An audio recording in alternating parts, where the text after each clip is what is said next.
Mais au sujet d'Israël, il dit « J'ai tendu mes mains tout le jour vers un peuple rebelle et contredisant. » Romains 10, 21.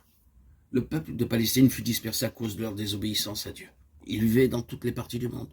Nous les voyons maintenant revenir et forcés par plusieurs circonstances à s'établir en Palestine.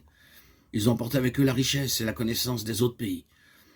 En l'espace de 25 ans, ils ont transformé le pays désert en un pays fertile.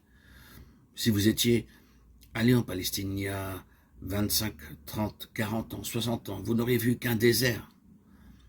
Vous trouvez maintenant un beau pays, ainsi que des villes prospères. Ils construisent encore des bâtiments, des routes, des écoles et des universités.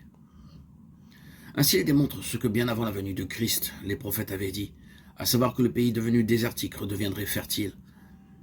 Ils ont soigneusement préservé les Écritures.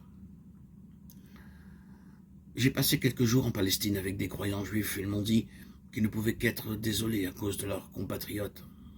Ayant de tels avantages, ils sont encore dans les ténèbres et la cécité. Ils peuvent vraiment être appelés le sel sans saveur. Ils sont dans une totale cécité spirituelle. Ils se sont farouchement opposés à l'évangile du Seigneur Jésus-Christ. Ils n'autorisent personne à prêcher ouvertement l'évangile. Ils ne se soucient pas de l'entrée du mal dans le pays. En fait, ils ont déjà introduit de l'Europe et d'autres pays par leur venue. Ils en ont déjà introduit. Ils ne veulent pas de l'évangile, ils sont comme du sel sans saveur.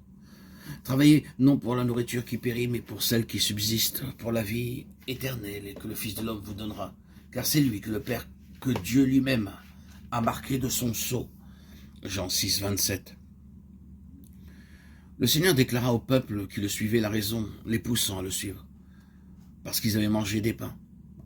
À l'entendu de ces paroles, ils furent offensés et partirent.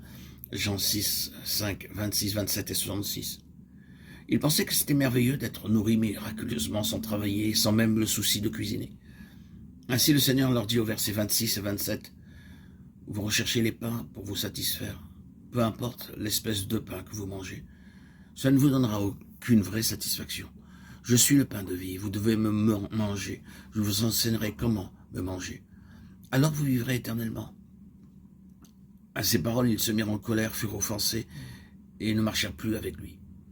Ils étaient tout proches, mais ils faillirent. Ils auraient pu recevoir le royaume de Dieu, mais ils partirent à vide. Ils étaient du sel sans saveur. Êtes-vous comparable à du bon sel ou n'êtes-vous que du sel sans saveur? Combien d'ennemis, d'amis, d'étrangers et de parents ont été spirituellement bénis par votre vie?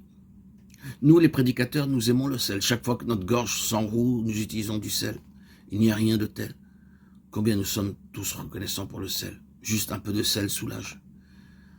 C'est ainsi que votre vie doit être.